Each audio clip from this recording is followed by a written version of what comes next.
सिद्धेभ्य मंगलमय मंगल करण वीतराग विज्ञान नमो ताहि जाते भये अरहंतादि महान करि मंगल करि हो महाग्रंथ करण को काज जाते मिले समाज सब पावे निज पद राज। मोक्ष मार्ग प्रकाशक ग्रंथराज पे हमारी चर्चा चल रही है। 7वें अधिकार का व्यवहाराभासी का प्रकरण है और सुयोग से परीक्षा का प्रकरण है और न्याय दीपिका पढ़ी है अभी, है ना। परीक्षा की ही मुख्यता वहां भी है। परीक्षा के बारे में अपन ने देखा था, परिभाषा भी आती है न्याय दीपिका में ही। विरुद्ध नाना युक्ति प्राबल्य दौर्बल्य उदाहरणाएं प्रवर्तमानो विचारो परीक्षा, तरह तरह की बातें मिलती हैं और उसमें कौन सी बात युक्ति संगत अधिक बलवान प्रतीत होती है, कौन सी उतनी बलवान नहीं है, यानी कि जो युक्ति पर नहीं बैठती, अनुमान पर नहीं बैठती, प्रत्यक्ष पर नहीं बैठती, वो बात स्वीकार करने लायक नहीं है, चाहे वो जैन के नाम से प्रचलित हो गई। ये मुद्दा अपना चल रहा था कल, है ना, क्योंकि प्रकरण आया था कि कितने ही पापी पुरुषों ने अपने कल्पित कथन किए और उन्हें जिन वचन ठहराया, नाम दे दिया जैन शास्त्र का। अब कैसे पहचान करें? कल भी हमारी बात हुई थी कि कई चीजें हैं जिन्हें हम देख सकते हैं, परख सकते हैं कि ये जैन मत के अनुसार सही है या नहीं। बेसिक चीजें टोडरमल जी ने पहचान के चिन्ह दिए हैं अपने को। देव शास्त्र गुरु के संबंध में उनमें अगर गलत कथन हो तो समझ लेना कि आगे भी गलत ही आने वाला है। 7 तत्व के संबंध में गलत कथन हो तो समझ लेना कि बाकी सब भी गलत ही होगा। बंध मार्ग मोक्ष मार्ग के संबंध में गलत कथन हो, राग भाव को धर्म मानना जिन मत में मिथ्यात्व कहा, स्पष्ट है। पूजाओं में ये चीजें दी हुई हैं, पूजाओं में दी हुई है परीक्षा की विधि, तो क्या वहां से देख सकते हैं हम। और एक और पंक्ति आती है ना, वीतरागता की पोषक ही जिनवाणी कहलाती है। भाई वीतरागता की पोषक हो तो जिनवाणी है। यही बातें हैं सब, देव शास्त्र गुरु 7 तत्व बंध मार्ग मोक्ष मार्ग, या सीधे सीधे 2 शब्दों में कहें तो अहिंसा और वीतरागता, कि जिनसे अहिंसा और वीतरागता खंडित नहीं होती है, उनका पोषण होता है, वो वचन हमको स्वीकार है। और जिनसे वीतरागता या अहिंसा का सिद्धांत खंडित होता है, वो वचन हमें स्वीकार नहीं है, चाहे आप उसमें कुंद कुंद आचार्य का साक्षात नाम लेकर के आ जाओ तो भी स्वीकार नहीं किया जाएगा। क्योंकि मिलावट तो कहीं पर भी हो सकती है। कल अपन ने काफी विस्तार से चर्चा की थी किस किस प्रकार से मिलावट होती है, जैन शास्त्रों में भी कैसे मिलावट की गई, ये सब अपन देख सकते हैं। बस जरूरत है तो थोड़ा सा प्रमाद छोड़ करके उधर बुद्धि लगाने की। अगर दिमाग खुला रखें तो मिलावट आसानी से पकड़ में आ जाती है। ठग होते हैं ना दुनिया में, अब वो ठग हर किसी को थोड़े ना ठग पाते हैं, सारी दुनिया को थोड़े ना ठग पाते हैं। जो बेचारे भोले हैं, भोले है ना, भोले माने मूर्ख, टोडरमल जी भोले शब्द का प्रयोग मूर्ख के लिए करते हैं। तो जो भोले हैं वो ठगाई में आते हैं, जो समझदार होते हैं वो तो ठगाई में आते नहीं। देखिए, तो ये बात पढ़ी थी हमने, तथा कितने ही पापी पुरुषों ने अपने कल्पित कथन किए, अपने कल्पित, स्वयं ने कल्पना करके। और कल्पना कैसी, क्यों की कल्पना? खास बात तो ये सोचने की है, कल्पना क्यों की कि मुझे मेरा प्रमाद या मुझे मेरी विपरीत प्रवृत्ति या मुझे मेरा विपरीत विचार मुझे सही सिद्ध करना है और मुझे लोगों के सामने वो बात चलानी है। तो मैं क्या करूंगा कि उसको मैं जैन शास्त्र या कुंद कुंद आचार्य का शास्त्र, या समझ लो कि कुल मिला के कैसे ना कैसे उसको रिलेट करूंगा मैं जैन धर्म से, जिससे कि आप उसको सच मान लो। लेकिन ऐसा सच होता नहीं। आपको ध्यान है कुछ समय पहले, बल्कि अभी भी वो शायद चलता है, एक मत चलता था अपने जैनियों का पूरा विरोध करने के लिए। उनकी एक पुस्तक निकली हुई थी जगत हितकारिणी, भाई साहब ने शायद देखी होगी या सुना होगा उस बारे में। जगत हितकारिणी नाम से एक पुस्तक निकाली गई जिसमें बहुत अनर्गल अनर्गल बातें अपने लिए लिखी गई। उनके समूह का नाम भी मैं भूल गया, पहले तो ध्यान था क्योंकि पहले काफी लोगों को उसके बारे में जागरूक किया था। ये जो अपने अब क्या कहें, देखो जैसे अपने श्वेतांबर साधु हैं या अपने साधु हैं या कोई भी अपने ऐसे ब्रह्मचारी वगैरह जो रोड पर जाते हैं, आपने देखा होगा बीच में कई खबरें आती थी रोड पे एक्सीडेंट हो गया, ये हो गया। वो एक्सीडेंट सब प्रायोजित हुआ करते थे और वो उस समूह द्वारा कराए जाते थे। ऐसी पूरी खबरें थी सप्रमाण। और वो जगत हितकारिणी नाम की पुस्तक के कुछ पन्ने मैंने खुद ने भी पढ़े, उसमें इतना अनर्गल लिखा हुआ है कि ये जैन पूरे विश्व पर अपना कब्जा करना चाहते हैं, ये जिन्न की उपासना करते हैं। जिन है ना, जिन, अब वो जिन शब्द, जिन्न की उपासना करते हैं और इतने खतरनाक हैं, इन्होंने सबको अपना दबा रखा है अपने प्रभुत्व से। ऐसी ऐसी बातें उसके अंदर लिखी हुई हैं। उस समूह तो मैं अनूप मंडल, अनूप मंडल नाम है, आप अगर कभी सर्च करेंगे ना तो पता चल जाएगा, अनूप मंडल कहलाता है वो। और वो जो समूह है वो, उसने मतलब काफी आरोप है उन पर कि इन्होंने जान करके ट्रक से और इनसे हत्याएं करवाई जैन साधुओं की। तो ये सारी बातें प्रचलन में आई, वो सब चीजें लिखी। मैं क्या कहना चाह रहा हूं कि उनसे जुड़े हुए बहुत ज्यादा लोग नहीं है। क्यों नहीं है? क्योंकि आप किसी को कितना बेवकूफ बना लोगे भाई, लोगों को समझ में नहीं आता कि कहाँ जी ये कोई जिन्न की उपासना करता हुआ कोई जैन नहीं मिला है ना, या कोई ऐसी भावना वाला कोई नहीं मिला कि हम पूरे दुनिया पर शासन करना चाहते हैं, काली शक्तियों का राज कराना चाहते हैं। ऐसा ऐसा कोई जैन कोई नहीं सोच सकता, अन्य मत वाला कोई नहीं सोच सकता। तो जो समझदार हैं वो ठगाई में नहीं आते हैं, और जो कुछ ज्यादा ही भोले हैं वो अभी भी उनके चक्कर में आ जाते हैं। ऐसे बने हुए हैं समूह, है ना। सर्च करने में टाइम खराब मत करना, करो तो कर लेना भले प्रामाणिकता जांचने के लिए, लेकिन कोई हाथ आने वाला नहीं है। आपको हंसी आएगी कि अरे कोई जैनों के बारे में ऐसा भी सोच सकता है। तो मैं तो ये कहना चाहता हूं, जैसे उन्होंने जैन के विरुद्ध, वो तो जैन के विरुद्ध ही लिखा, अब इसमें दूसरा तरीका, अगर मुझे जैन धर्म का नाश करना है तो मैं क्या करूंगा कि एक काम करो, जैन शास्त्रों में ही अपनी बातें बीच बीच में घुसा दो और वो जैन के नाम से प्रचलित कर दो, अपनी मान्यता उनके नाम से, जैन के नाम से प्रचलित कर दो। और ये हुआ है, इतिहास में ये चीजें हुई है ना। मैंने कल भी कहा था पांडुलिपियां कई बार देखते हैं तो बहुत सी जगह ऐसी चीजें, वो जो प्रतिलिपिकार होते हैं, पहले छापे खाने तो थे नहीं, प्रिंटिंग प्रेस तो होती नहीं थी, पहले होता था हाथ से लिखने वाले, और हाथ से लिखने वाले ज्यादातर अन्यमती हुआ करते थे, है ना। कौन होते थे उनके बारे में बात नहीं करनी अपने को, लेकिन अन्यमती होते थे। अब उनको कहीं पर, जैसे मान लो मोक्षमा प्रकाशक की प्रतिलिपि कर रहा है, अब पांचवें अधिकार पढ़ के तो उसको बुरा लगेगा, आया समझ में। या कहीं पे सच्चे देव, सच्चे शास्त्र, सच्चे गुरु की बात आएगी, कहीं पे वर्णन आएगा तो उसको बुरा लगेगा। अब वो अपनी मनमानी बातें बीच बीच में घुसा देते हैं। शुरू में, आखिर में अपने जो इष्ट देव हैं या अपने जो इष्ट हैं उनको, उनका वर्णन कर देंगे या उनको नमस्कार आदि के बारे में लिखेंगे, उनका बहुमान कर देंगे। इस तरह से ये पद्धति घुसती गई। एक और चीज बताओ, मिलावट कहां से होती है, पद्धतियां कैसे बिगड़ती हैं। जैसे जैनी तो हो गए राजसी, राजसी माने अपने को तो ठाट बाट की जिंदगी चाहिए, मंदिर में एक काम करो पुजारी रख लो। पुजारी जैन तो है नहीं, मतलब जो जैन है उनकी बात नहीं कर रहा हूं, बाकी अजैन पुजारी भी बहुत सी जगह रखे गए ना, पेमेंट पर, महीने की उनको तनख्वाह मिलती है बहुत सी जगह। तो अब धीरे धीरे वो तो वो चलाएगा ही चलाएगा उसका। हमारे यहाँ पे अब ज्यादा क्या खुलासा करें, देखो ऑनलाइन का जमाना बहुत खतरनाक है, बात फैलते देर नहीं लगती है। किसी को आपने पुजारी बना दिया तो उसने धीरे धीरे कहा आपसे कि साहब मेरे भी थोड़ा सा कुछ ये रख लूं यहाँ पे, मेरी भी पूजा कर लिया करूं मेरे देव की, मेरा जो देव है, मेरे जो जो भी मेरा इष्ट है उसकी पूजा कर लिया करूं। वो रखने दिया गया, तत्काल उसका दुष्प्रभाव नहीं दिखेगा, उसका दुष्प्रभाव दिखेगा 50-100 साल बाद।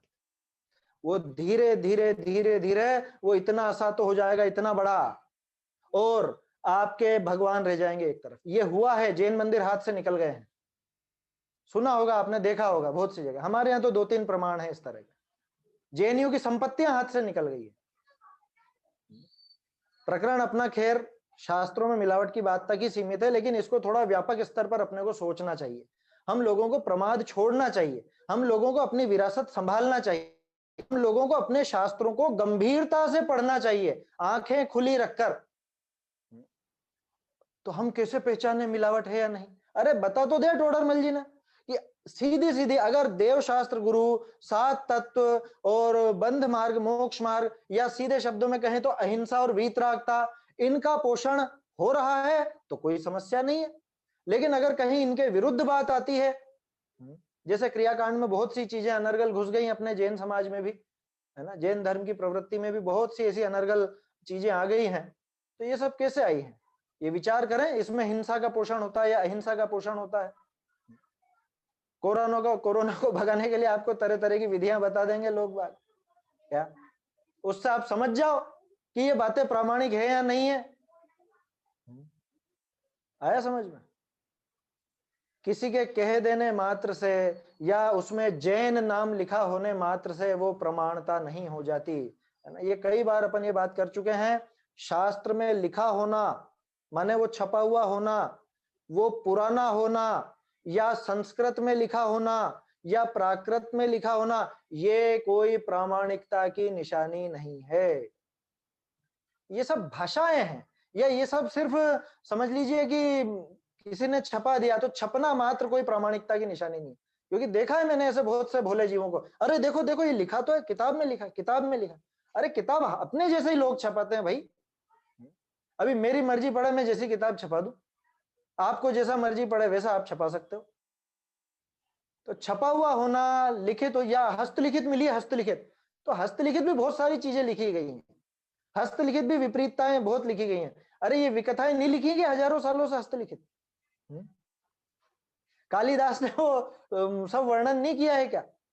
या और दूसरे ग्रंथ नहीं लिखे गए हैं क्या? सब चीजें लिखी गई हैं। तो पुराना होना, हस्तलिखित होना या प्रकाशित होना या संस्कृत का होना या प्राकृत का होना, ये प्रामाणिकता की निशानी नहीं है। बल्कि कल हमने इससे भी आगे बढ़ के बात की थी, उसके साथ अगर आप कोई जान करके कुंदाचार्य का नाम घुसा दे, महावीर स्वामी का नाम घुसा दे, लिखा ना ये, उन्हें जिन वचन ठहराया है। अब साक्षात जिन वचन आ गया तो फिर अब और कहां आचार्यों की बात करो। कोई साक्षात ऐसा कहते महावीर स्वामी ने ऐसा कहा है, तो भी अगर वो जैन सिद्धांतों के विपरीत है तो उनको स्वीकार नहीं करना। आया समझ में? अपने यहाँ पे नहीं है ये पद्धति, अपने यहाँ परीक्षा की पद्धति है। परीक्षा को मुख्य किया है, 3 जगह का उदाहरण दे चुके हैं कल।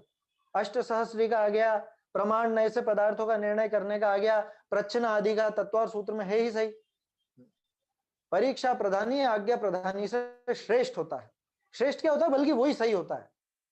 आज्ञानुसारी तो देखा ना अपन ने, द्रव्यलिंगी भी आ गए थे, द्रव्यलिंगी तक को आज्ञानुसारी होने के बावजूद सम्यक नहीं कहा, मिथ्या दृष्टि कहा। तो ये चीजें समझने लायक हैं। तो कितने ही पापी पुरुषों ने अपने कल्पित कथन किए हैं और उन्हें जिन वचन ठहराया। उन्हें जैन मत के शास्त्र जानकर प्रमाण नहीं करना। आया समझ में? ये टोडरमल जी ने एक तरह से चेतावनी भी दे दी है और जगाया भी है।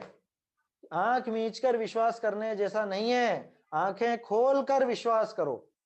माने परीक्षा करके उसको भली प्रकार से समझकर और फिर विश्वास करो, तभी जाकर के वो काम उचित रहेगा, तभी जाकर के वो श्रद्धान सम्यक दर्शन कहलाएगा। नहीं तो चल ही रही है, आज्ञा तो अनादिकाल से मानते ही आ रहा है, कुछ ना कुछ कुछ ना कुछ। वहां भी प्रमाण आदिक से परीक्षा करके, प्रमाण से अनुमान से पहले तो स्वयं परीक्षा कर ले। अगर देवशास्त्र गुरु के संबंध में बात है तो अपन कर सकते हैं, उसके लिए कोई अन्य अपने को देखने की जरूरत नहीं। 7 तत्व के संबंध में तो हम खुद परीक्षा कर सकते हैं, कोई दिक्कत नहीं, कोई देखने की जरूरत नहीं। अगर वैसे नहीं हो सके तो परस्पर शास्त्रों की विधि मिलाकर के परीक्षा करे। परस्पर शास्त्रों की विधि कैसे मिलाए? कि हमारे जो प्रामाणिक आचार्य हैं, कुंदाचार्य, अमृत चंद्राचार्य, देवनंदी आचार्य, समंत भद्राचार्य, है ना, उमा स्वामी आचार्य, इनके कथन के अनुसार ये कथन बराबर बैठता है या नहीं, इनसे विरुद्धता तो नहीं आती है, ऐसे परस्पर शास्त्रों की विधि मिलावे। यह है शास्त्रों की विधि मिलाने का तात्पर्य। आया समझ में? अभी कोई तरह तरह की व्याख्याएं करे हैं और वो कुंदाचार्य की गाथाओं से विपरीत बैठता हो। आया समझ में? मारने जिलाने के संबंध में कुछ भी वो विपरीत होता हो तो समझ में आ जाएगा कि ये गलत है बिल्कुल। निमित्त नैमित्तिक के संबंध में, क्रमबद्ध के संबंध में, पुण्य पाप की है उपादेयता के संबंध में, ये सब परीक्षा कर सकते हैं। इनमें एक भी कथन ऐसा नहीं जिसकी परीक्षा नहीं की जा सकती, एक भी चीज नहीं है ऐसी। टोडरमल जी पहले ही कह आए हैं कि भैया परीक्षा उतने मात्र की करनी है और जितना अपना प्रयोजन भूत है। सबसे बड़ा प्लस पॉइंट यह है, आपको दूसरी कोई परीक्षा नहीं करनी, आपको सुमेरु को नहीं नापना, आपको स्वर्ग और नरक की वो कोई परीक्षा इस तरह की नहीं करनी है। आपको परीक्षा किसकी करनी है? देव शास्त्र गुरु की, जो कि सम्यक दर्शन की पहली सीढ़ी है। आपको परीक्षा करनी है 7 तत्व की, जिनका श्रद्धान सम्यक दर्शन है। आपको परीक्षा करनी है बंध मार्ग मोक्ष मार्ग की, जिसमें आपको गमन करना मोक्ष मार्ग। जो हमारी प्रयोजनभूत वस्तु है, सिर्फ उसकी परीक्षा करने को कह रहे हैं। और खास बात कि उसकी परीक्षा स्वयमेव हो सकती है। उसकी परीक्षा तो एक मेंढक भी कर सकता है, 7वें नरक का नारकी भी कर सकता है, स्वयंभू रमण समुद्र का महामत्स्य भी कर सकता है। अरे वो कैसे कर लेगा परीक्षा? परीक्षा करने में क्या है? हमने देखा तो था, दो एक दिन पहले की बात है शायद। राग में दुख है, ये परीक्षा अपन कर लेते हैं कि नहीं कर लेते? और कैसी परीक्षा होती है? ये जो 3-4 उदाहरण दिए मैंने, मेंढक का, स्वयंभू रमण का, या उसका 7वें नरक का, ये लोग कैसी परीक्षा करते हैं? वो राग आदि भावों में, वो राग द्वेष जो भी है उनके भाव, उनमें आकुलता महसूस हुई ना, तो उनको ये लगा कि यार ये काम खराब, ये नहीं करना, अपने को तो सुखी होना है। तो वो निराकुलता के लिए जो उनका एक श्रद्धान बना है, वही तो परीक्षा है। और कैसा श्रद्धान होगा अलग से? समझ में आई बात? वो सब कर सकते हैं परीक्षा। परीक्षा के लिए आपको बहुत बहुत शास्त्र पढ़ने की आवश्यकता नहीं है। परीक्षा के लिए तो मात्र जो दुखदाई है उनको दुखदाई मानना है, जो सुखदाई है उनको सुखदाई मानना है। बाकी सब चीजें आती जाएंगी साथ के साथ। ये चीजें समझने की आवश्यकता है। तो कैसे कैसे बता रहे हैं? प्रमाण आदि से परीक्षा करके। सबसे पहले तो स्वयं प्रत्यक्ष अनुमान, जो भी इसके पास साधन है, जो भी अपने ज्ञान के साधन है, उनसे देखे। वह परस्पर शास्त्रों की विधि मिलाकर, या फिर अगर खुद से नहीं हो पा रहा है तो शास्त्रों के अनुसार देख ले कि भाई हमको तो कुंदकुंदाचार्य प्रमाण है। अब कुंदकुंदाचार्य की बात से ये बात मिलती है या नहीं मिलती, ये देख लो। तीसरा, वह इस प्रकार संभव है या नहीं, ऐसा विचार करके, ये चीज संभव है भी या नहीं, ये विचार करें। जो भी लिखा हो, कुछ भी XYZ, कि भगवान के थोड़ा क्या वो भोजन वगैरह भी चल सकता है, भगवान के थोड़ा कुछ टिपकी वगैरह कुछ ऐसा चल सकता है, थोड़ा बहुत राग तो चल ही सकता है भगवान के, पूर्ण वीतरागी नहीं हो तो भी चल सकता है। ये बात उचित लगती है या नहीं लगती? खुद परीक्षा करके देखो कि भाई मैंने महसूस किया कि राग में दुख होता है। अब राग में दुख है तो जितना राग है उतना दुख है, ये इक्वेशन तो अपन समझ चुके हैं गणित की। जितना राग उतना दुख, जितना राग कम उतना कम दुख। तो अब अगर अपन कहें कि थोड़ा बहुत राग चल सकता है, तो विचार करें, भगवान के थोड़ा बहुत राग चल सकता है माने थोड़ा बहुत दुख चल सकता है। तो भगवान दुखी है तो फिर किस बात के भगवान? ये हो गई परीक्षा। इसका मतलब भगवान दुखी हो है नहीं, और ये कह रहे हैं थोड़ा बहुत राग चल सकता है, तो ये बिल्कुल गलत बात है। आया समझ में? ये परीक्षा हो गई खट से, क्या देर लगी इसमें?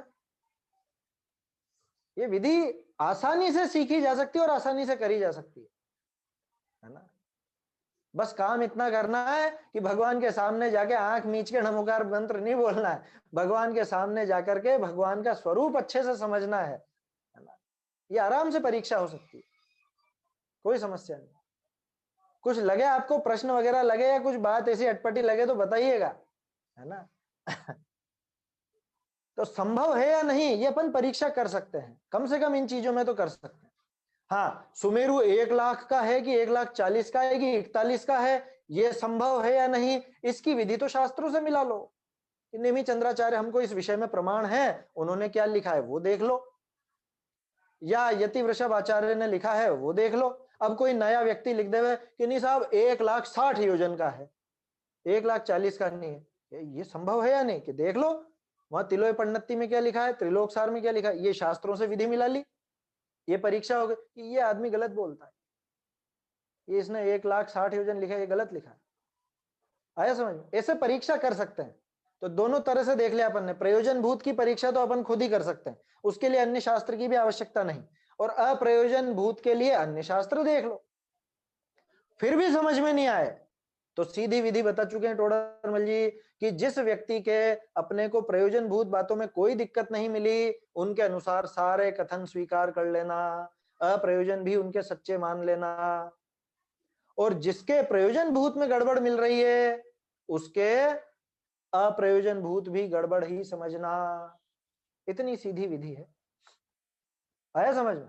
ऐसा विचार करके विरुद्ध अर्थ को मिथ्या ही जानना, जो विपरीत अर्थ हैं उनको मिथ्या ही जानना, मिथ्या ही समझना।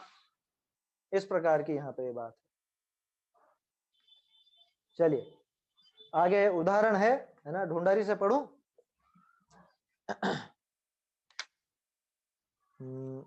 जैसे ठीक आप पत्र लिखी तामे लिखन वाले का नाम किसी साहूकार का धरिया, तिस नाम के भ्रमते धन को ठिकावे तो दरिद्री ही होई।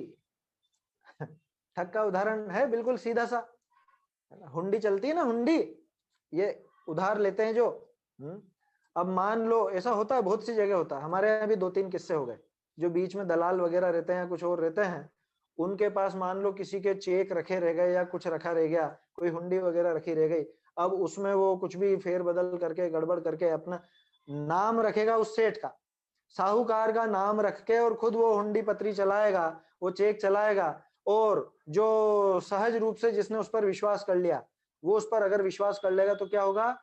डूबेगा, ये दरिद्री हो जाएगा। ये पैसे वापस आने वाले नहीं है जो तूने इसको दिए। क्यों? कि वो लेने वाले का नाम, लिखने वाले का नाम तो किसी और का था, लेकिन लिखने वाले ने तो लिखी ही नहीं।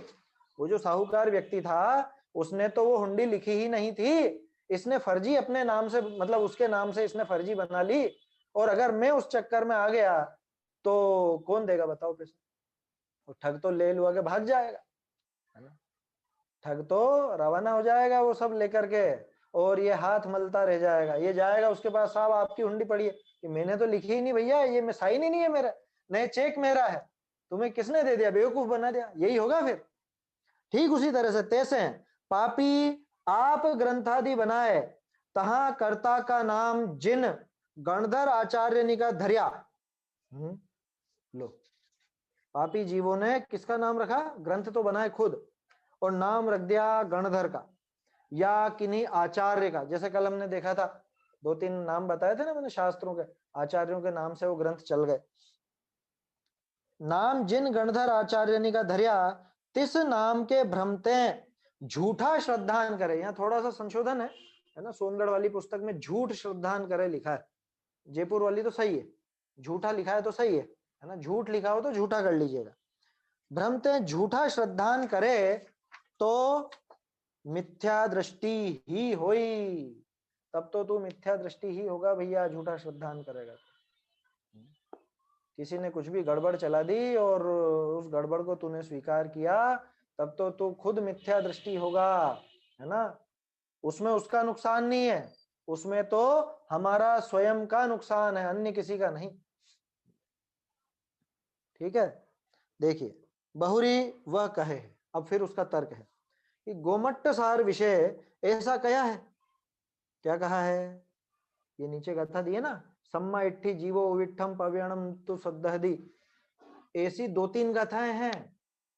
एक गाथा मिथ्या दृष्टि की भी है, मिच्छा इट्ठी जीवो उविठम पव्यणम न सद्दहदी, वो अलग गाथा है, वो भी है। माने ऐसी 2-3 गाथाएं देखने को मिली मुझको। आया समझ में? तो यहां तो खैर बात क्या है कि सम्यक दृष्टि जीव अज्ञान गुरु के निमित्त ते झूठ भी श्रद्धान करे तो आज्ञा मानने ते सम्यक दृष्टि ही है। सो यह कथन कैसे किया है? देखो बहुत बढ़िया तर्क है, और ये अपने को ध्यान रखना चाहिए, क्योंकि कह सकता है कोई भी आकर के। ये एक विवक्षा है अपने समझने के लिए। क्या कहा वहां पर कि कोई सम्यक दृष्टि है, अब वो अपने गुरु को उसने मानता है वो, और गुरु ने कुछ गलत बात कह दी और इसने वैसे की वैसी मान ली। इसने क्यों मानी? इसको गुरु पे भरोसा था, है ना? गुरु पे भरोसा होने के कारण इसने वो बात मान ली। अब वो बात मानने के बावजूद वो सम्यक दृष्टि है, ऐसा लिखा है वहां। अज्ञानी गुरु के नियोग से लिखा ना, अजान मानो गुरु नियोगा सद्दहदी असभावम अजान मानो गुरु नियोगा। अगर अज्ञानी गुरु के निमित्त से, अज्ञानी गुरु के योग से ये गलत बात का भी श्रद्धान करता है तो भी ये सम्यक दृष्टि रहता है, इसका सम्यक्त्व का घात नहीं होता, क्योंकि इसको गुरु का श्रद्धान। अब बोलो साहब, आप तो कह रहे हो परीक्षा करो परीक्षा करो, अब अगर मान लो हमने गलत मान भी लिया, क्यों माना? कि शास्त्र में वैसा लिखा था, तो हमने तो गुरु की आज्ञा ही मानी है। गुरु की आज्ञा मानी तो हमारा सम्यक दर्शन क्यों छूटेगा? नहीं छूटना चाहिए, बना रहना चाहिए फिर तो हमारा सम्यक। ऐसा लिखा है, तो कहने का अर्थ यह कि परीक्षा करने की कोई आवश्यकता नहीं है, ऐसा उस सामने वाले ने अर्थ निकाला। ऐसा सामने वाले ने अर्थ निकाला कि हम तो आज्ञा मान करके भी सम्यक दृष्टि बने रहेंगे, है ना। गुरु ने गलत बताया तो गुरु जाने, वो उनकी गलती, उनका पाप वो भुगतेंगे, है ना। बहुत से लोग इस तरह के होते हैं, क्या उन्होंने कराया या उन्होंने बताया, उनकी गलती उनके माथे, हम तो सुरक्षित हैं। अरे भैया, तेरे अपराध की सजा तू ही पाएगा, ये समझ के चलना। देखो क्या कह रहे हैं, इसका जवाब बहुत सुंदर है। हाँ, इसके अंदर वो काटी हुई पंक्तियां भी आएंगी जो मैं बताता हूं अभी आपको। सो यह कथन कैसे किया है, कैसे किया है वो विवक्षा बता रहे हैं टोडरमल जी। जे प्रत्यक्ष अनुमान आदि गोचर नहीं, सूक्ष्म पनेते निर्णय जिनका हो ही सके, जिनका निर्णय हो ही सके नहीं, है ना। एक सेकंड, यहाँ पे अब काटी हुई पंक्ति है, यहीं से जुड़ेगी वो। तिनकी अपेक्षा यह कथन है, मूलभूत देव गुरु धर्मादि व तत्वादिक का अन्यथा श्रद्धान भय तो सर्वथा सम्यक तो रहे नहीं, ये निश्चय करना। ताते केवल आज्ञा ही करी जैनी है, ते भी मिथ्या दृष्टि जानने। अब जो संशोधन है, जो संशोधन क्या है असल में, काटी हुई पंक्तियां हैं, वो मैं आपको दिखाता हूं, उसको पढ़िएगा, वो बहुत अच्छे से समझ में आएगी उसमें।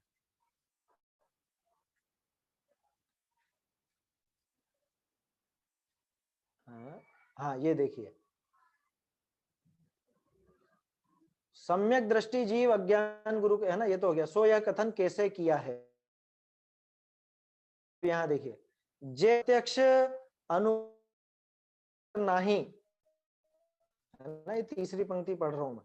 जे प्रत्यक्ष अनुमान आदि गोचर नहीं, सूक्ष्म निर्णय जिनका ना हो ही सके, ये 3-4 बताता हूं।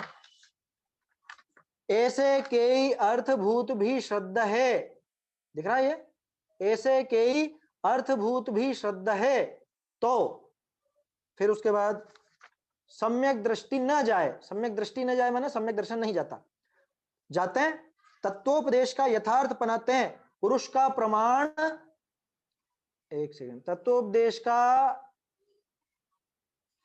तत्वोपदेश करी, ठहरो एक सेकंड, यहाँ पे कहां चली गई पंक्ति है, हाँ, जाते हैं तत्वोपदेश का यथार्थ बनाते हैं, पुरुष का प्रमाण किया है, ये देखिए यहाँ लिखा है, ये पुरुष का प्रमाण किया है, पीछे 30 पुरुष प्रमाण थे, ये यहाँ पे पीछे 30 पुरुष, यहां से देखिएगा, पीछे 30 पुरुष प्रमाण थे, ताके वचन का प्रमाण कीजिए है। इसके बाद है प्रमाण कीजिए है, ताते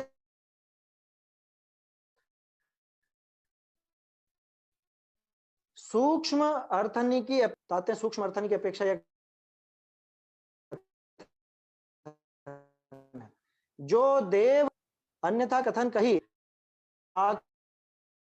ताका भी श्रद्धान किए सम्यक दृष्टि पना रहे, तो सम्यक दृष्टि बना रहे तो किसका साचा श्रद्धान भय सम्यक तो होगा। ये आखिरी पंक्ति जो कटी हुई, ये देखिए, किसका साचा श्रद्धान भय सम्यक होगा, बिना साचा श्रद्धान सम्यक तो नाम पावे नहीं। दिखा आपको ये काटा हुआ, इसमें मूल बात क्या आई है, मैंने कल आपसे कहा था ऊपर एक पंक्ति आई थी बहुत सुंदर, जिसके लिए ये काटी हुई पंक्तियां काम आएंगी। ऊपर अपन ने देखा था इसी पेज पर सबसे ऊपर, लोक में किसी प्रकार परीक्षा होने पर ही पुरुष की प्रतीति करता है, ये पंक्ति थी ना इस पेज में सबसे ऊपर। अभी ये पंक्तियां जो फिर से मैं बोलता हूं, मैंने इनको टाइप कर रखा है तो इसमें पूरा क्लियर पढ़ लूंगा। ये पैराग्राफ इस तरह से बना था, मतलब जो प्रत्यक्ष अनुमान आदि गोचर नहीं है और सूक्ष्म पने जिनका निर्णय नहीं हो सकता, ऐसे कई अर्थभूत भी श्रद्धा है। क्या मतलब कि जो हमारे प्रत्यक्ष और अनुमान से हम नहीं जान सकते, जिनका सूक्ष्म रूप से निर्णय नहीं किया जा सकता, ऐसे बहुत से पदार्थ हैं, उनको भी अगर श्रद्धा है, उनका श्रद्धान भी करे तो सम्यक दृष्टि न जाए। तो सम्यक दृष्टि नहीं जाती माने सम्यक दर्शन खत्म नहीं होता, ये उसका अर्थ है। क्यों नहीं होता? जाते हैं, तत्वोपदेश का यथार्थ बनाते हैं पुरुष का प्रमाण किया है। उस व्यक्ति पे भरोसा क्यों हुआ था ये बताइए? वो पहली पंक्ति, उस व्यक्ति पे भरोसा क्यों हुआ था? कि तत्वोपदेश का यथार्थपना देखा था हमने, उन्होंने तत्व के उपदेश में कुछ भी गलत नहीं कहा। देवशास्त्र गुरु के संबंध में, सात तत्व के संबंध में जरा भी गलत नहीं कहा। इस वजह से उस पुरुष का प्रमाण किया था। पीछे 30 पुरुष प्रमाण थे ताकि वचन का प्रमाण कीजिए। क्या मतलब निकला? कि पहले तो कोई भी एक नया व्यक्ति, जैसे आपने कुंद कुंदाचार्य के बारे में सबसे पहली बार सुना, पहली बार, जैसे हम समझ लो 13-14 साल के होंगे जब पहली बार नाम सुना होगा कुंद कुंदाचार्य का, है ना? बचपन से नहीं मालूम था। आजकल के तो बच्चों को बचपन से ही सिखाते हैं अपन, ठीक है, अच्छी बात है। तो जब पहली बार सुना तो पहली बार में भरोसा हुआ क्या? नहीं हुआ। फिर जब उनकी कही हुई बातें पढ़ी, कौन सी? प्रयोजनभूत बातें, है ना? प्रयोजनभूत बातें पढ़ी, फिर वो सच्ची लगी, उनकी परीक्षा हो गई, सच्ची लगी, तो ये पक्का पता चल गया कि इनका कहा हुआ सब प्रमाण है। अभी क्या किया अपन ने? वचनों की प्रमाणता से उस पुरुष की प्रमाणता, ध्यान से सुनिएगा, पहले वचनों की प्रमाणता करी, उससे वो पुरुष प्रमाणिक हो गया अपने लिए। अब क्या होगा? अब जब इतना भरोसा हो गया है, तब इस पुरुष की प्रमाणता से इसके अन्य वचनों की भी प्रमाणता होगी। कहने का अर्थ यह है कि पहले प्रयोजनभूत बातों की परीक्षा करी, उससे वो व्यक्ति प्रामाणिक नजर आ गया। अब जब प्रामाणिक नजर आ गया तो उनकी अप्रयोजनभूत बातों की भी प्रमाणता अपने आप बन गई। समझ में आई ना बात? इस तरह से बनी। अरे आज अपने को टोडरमल जी के नाम से कुछ भी मिलता है, खट से अपन क्यों स्वीकार करते हैं? अरे टोडरमल जी की क्यों करते हैं?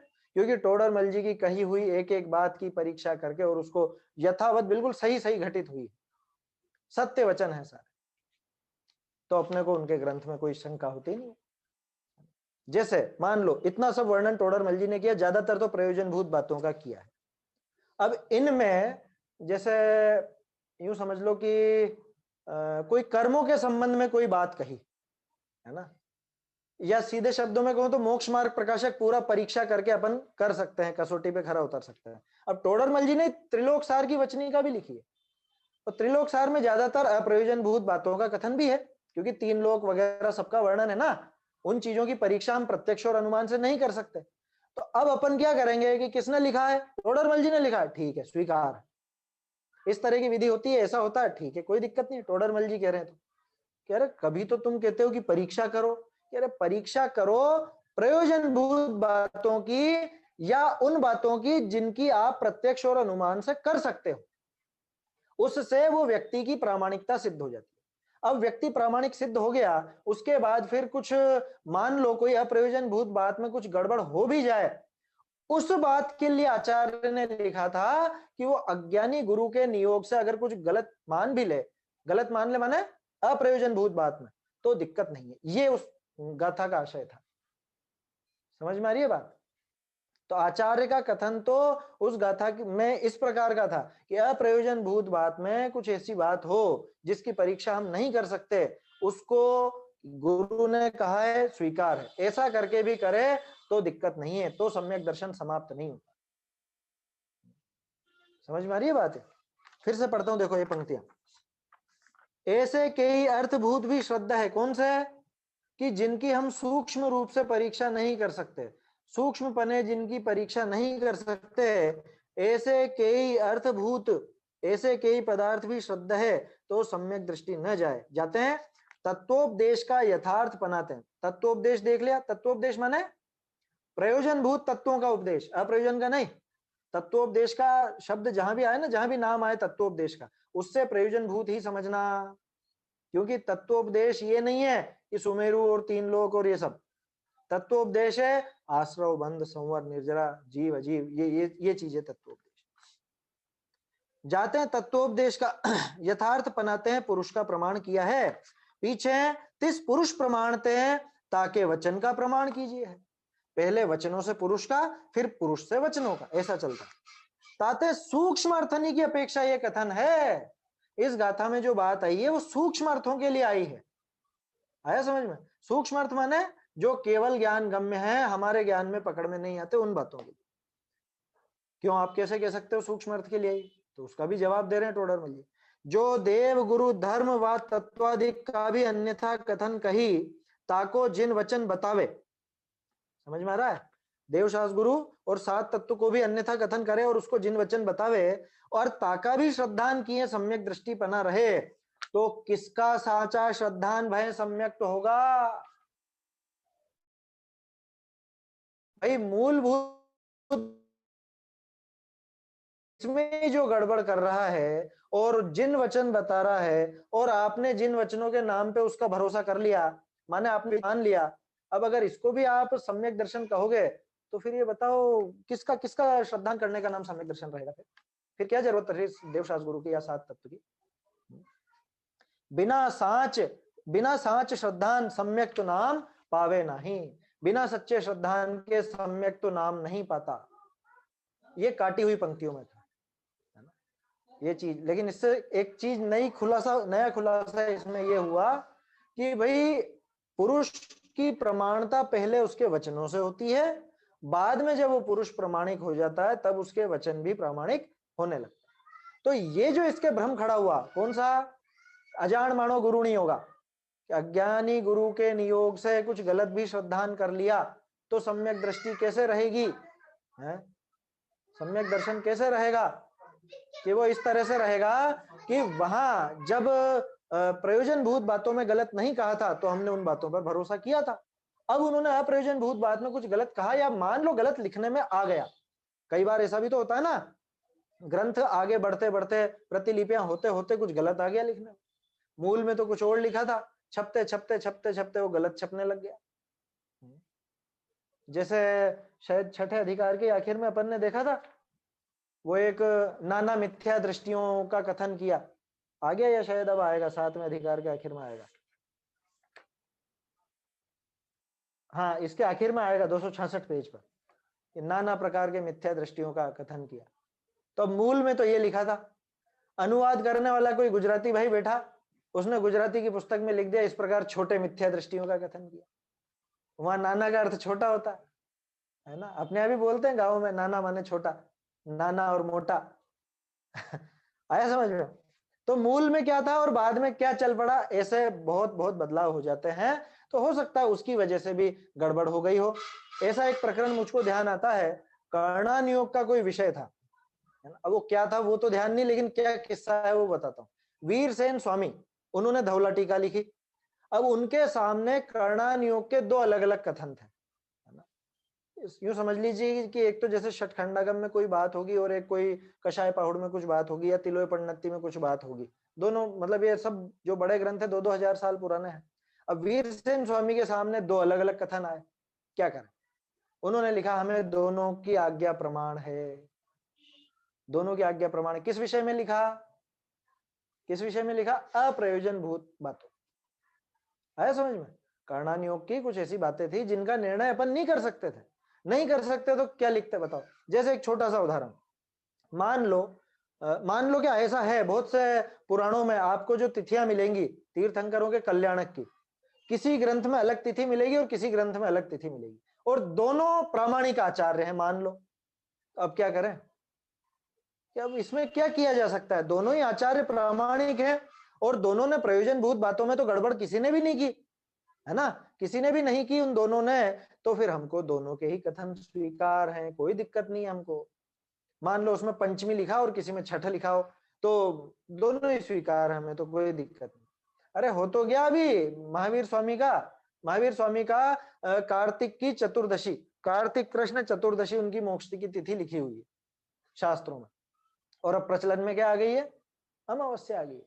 तो कोई दिक्कत नहीं, कोई फर्क नहीं पड़ता साहब हमको, क्योंकि तिथि कोई भी, हमको तो मोक्ष कल्याणक से मतलब है। उससे कोई वीतरागता खंडित नहीं हो रही, उससे कोई अहिंसा खंडित नहीं हो रही, उससे कोई देवशास्त्र गुरु का स्वरूप नहीं बदल रहा, है ना।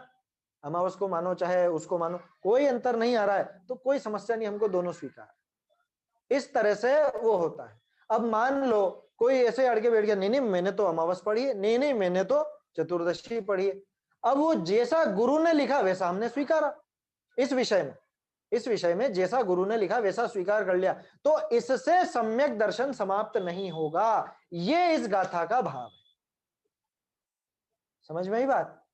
गोमट सार जी में जो ये गाथा है, अजान मानो गुरु नहीं होगा, ये इस गाथा का भाव ये है, जैसा अभी मैंने आपको ये तिथि के संबंध में बताया। मान लो असल में महावीर स्वामी पैदा हुए हों चैत्र शुक्ल 12 के दिन, मान लो। अब लेकिन अपने आचार्यों ने जो ग्रंथ में तिथि लिखी वो 13 लिखी है, तो हम 13 मानते हैं। मान लो, एक उदाहरण दे रहा हूं, उदाहरण है ना। तो क्या करें फिर? आचार्य झूठे हैं क्या? आचार्य तो झूठे नहीं है। आचार्यों ने तो कोई भी विपरीत कथन किया ही नहीं सात तत्व के संबंध में, देवशास्त्र गुरु के संबंध में। तो हम ठीक है, गुरु की आज्ञा से मान रहे हैं। कल से पता चले या कल से कोई आचार्य का ग्रंथ ऐसा मिले पुरानी शोध खोज हो और उसमें पता चले कि अरे ये तो 12 था, तो इतने वर्षों से हम क्या मिथ्या दृष्टि थे?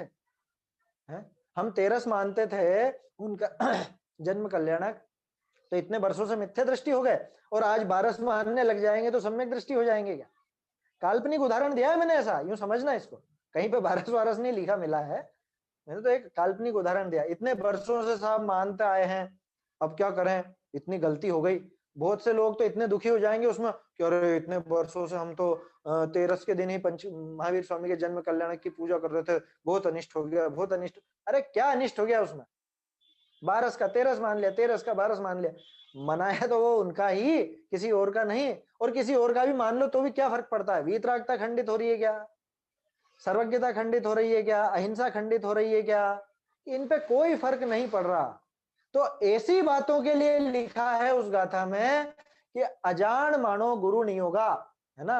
अगर अज्ञानी गुरु के नियोग से ऐसा विपरीत मान भी ले, किसमें? अप्रयोजन भूत तत्व में लिखा ना, गाथा में एक शब्द है, देखिए आप, सद्धि असद्भावम, असद्भावम, ये असद्भावम यानी असद्भाव, असद्भूत शब्द।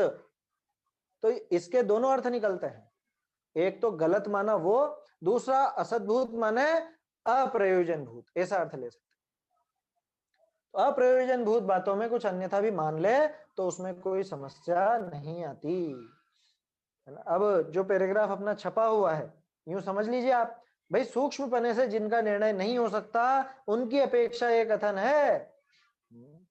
मूलभूत देव गुरु धर्मादि व तत्वादि का अन्यथा श्रद्धान होने पर तो सर्वथा सम्यक तो रहता ही नहीं।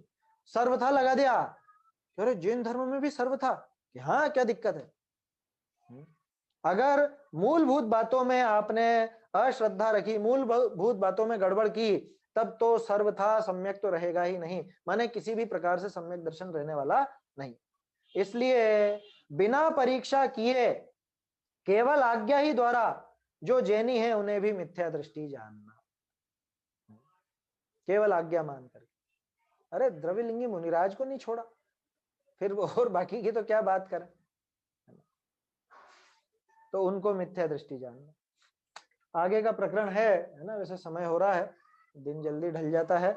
आगे का प्रकरण वैसे सरल है, आप लोग पढ़ करके देखेंगे तो जल्दी जल्दी हो जाएगा, अपने को ज्यादा चर्चा नहीं करनी पड़ेगी। एक सूचना है कि सोमवार को शायद कक्षा नहीं, ये चर्चा नहीं रहेगी, मैं बाहर रहूंगा तो हो सकता है कि सोमवार को शायद नहीं रहे। वैसे तो मान के चलिए नहीं रहेगी, अगर होगी तो आपको मैसेज मिल जाएगा, है ना। प्रश्न है क्या किसी को? जी हाँ बोलिए। एक बार अगर सम्यक दर्शन हो जाए तो इसको इतना वेद विज्ञान तो हो ही जाता है ना कि वो अज्ञान और ज्ञान में अंतर कर सके। हाँ बिल्कुल, अज्ञान और ज्ञान में अंतर, लेकिन कौन सा अज्ञान कहना चाह रहे हो आप? जी जैसे देवशास्त्र गुरु पे यथार्थ श्रद्धा नहीं करना या ये सात तत्वों का विपरीत दर्शन श्रद्धा, के पहले ही ये चीज तो सम्यक दर्शन के पहले ही आ जाएगी। सम्यक तो सन्मुख मिथ्या दृष्टि कर लेगा इतना काम तो, कि ये देवशास्त्र गुरु का सच्चा स्वरूप बताया या नहीं बताया, या ये 7 तत्व के संबंध में कुछ गलत तो नहीं बताया। कल हमने एक बात की थी, आपको ध्यान हो तो, द्रव्यलिंगी मिथ्या दृष्टि भी अगर उपदेश देगा तो शास्त्र के अनुसार ही देगा जी मतलब, है ना। यथार्थ जो अपने प्रयोजन भूत तत्व है इनके संबंध में विपरीत नहीं बोलेगा वो। तो वो सब ये सब चीज सही सही बोलते हैं, तो फिर वो हाँ। मिथ्या दृष्टि कैसी है? मान्यता, क्योंकि बोलने का नाम सम्यक दर्शन या मिथ्या दर्शन थोड़ी ना है। अभिप्राय का नाम है मिथ्या दर्शन या सम्यक दर्शन। तो अभिप्राय में गड़बड़ पड़ी है, अंदर श्रद्धा गड़बड़ है, इसलिए वो मिथ्यात्व या सम्यक तो नाम कहलाता है। बोलने से क्या फर्क पड़ता है? बोलने में तो 11 अंग और 9 पूर्व तक का पाठी होता है। 11 अंग और 9 पूर्व तक का पाठी हो जाता है, फिर भी मिथ्या दर्शन बना रहे तो बना रहे। आया समझ में? तो ये श्रद्धान है, श्रद्धान में दृढ़ता जरूरी है और श्रद्धान के लिए परीक्षा बहुत जरूरी है ना? तो ये परीक्षा का प्रकरण चल रहा है, आगे भी अपनी चर्चा होगी। सोमवार को संभवतया नहीं ही रहेगी अपनी चर्चा, तो आगे फिर मंगलवार को अपन देखेंगे। अभी समय हो गया है। निज निधि निज में बताई यह अनंत उपकार है, इसके लिए जिन वाणी माँ को वंदना शत बार है, वंदना शत बार है।